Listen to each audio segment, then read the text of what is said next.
Okay guys, lalabas na naman tayo sa ating lungga rito sa Semending. January 11, gagala naman tayo. So, yan. Lalabas tayo rito. Good morning, good morning, good morning.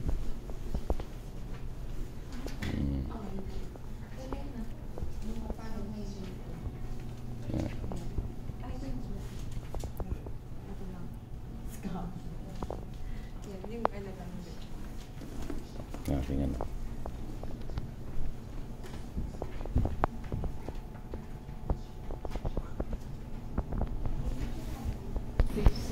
So, dito na kami sa baba.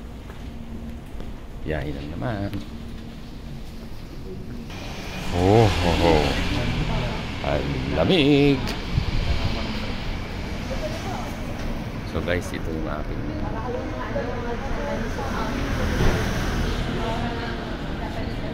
mga anakis at saka aking misis. Ayun, shout out dyan sa inyong lahat. Guys, good morning. Bibiyahe kami ngayon. Pupunta kami sa Mokong gondola yun eh.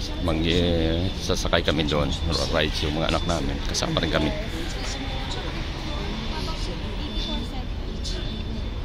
Sige. Magpipicture daw. Tapos zoo. Pupunta kami ng Taipei Zoo mamaya. So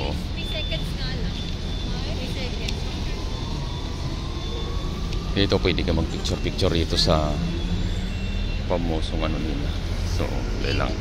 So, antay muna kami rito. Nakalimutan ng aming kasama ang kanyang P-pass. So, kailangan yun sa pag-travel. Aking partner, oh. Shout out dyan, partner. Shout out everyone. Hello. Anong masabi mo ngayon rito sa ating pasyal sa Taiwan? Oh, it's so amazing. Amazing country, amazing trip. Guys, so tignan nyo yung ano ko, oh. Magic nga. Oh. Tignan nyo guys, oh. Nakalabas yung daliri. Yan. Yan anak namin, oh. Yan. Yan, dalawa. So, yung aming mga anak. Paano ba yung guantes mo na yan? Ba't parang kakaiba yan?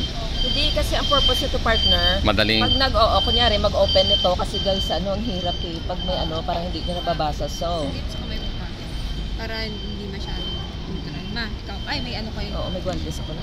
So ganito yan, guys, ito guys yan.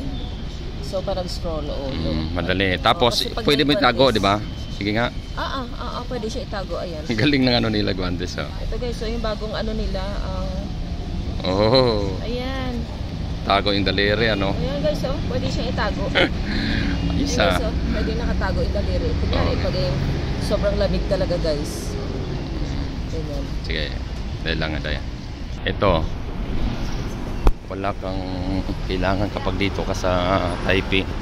Kailangan, hanggat maaari may picture ka dito eh. Yan, ganyan. Ito yung pinagpipicture. Picturean tayo ni isa. Tara. Dito sa gitna. Yan. Dali lang. Bibili lang kami ng ano. Sige. Bibili lang ng lip gloss kasi kailangan nating lagyan ang ating labi kasi sa lamig ay magbitak-bitak sa lamig. So, grabe yung mga ano, pati ba naman dun sa taas merong ano.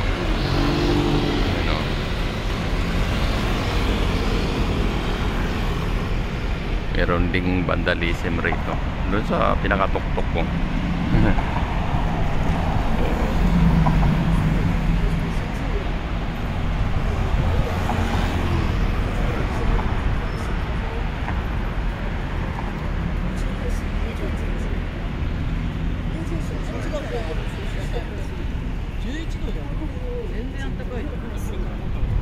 Picture pa aking mga anak.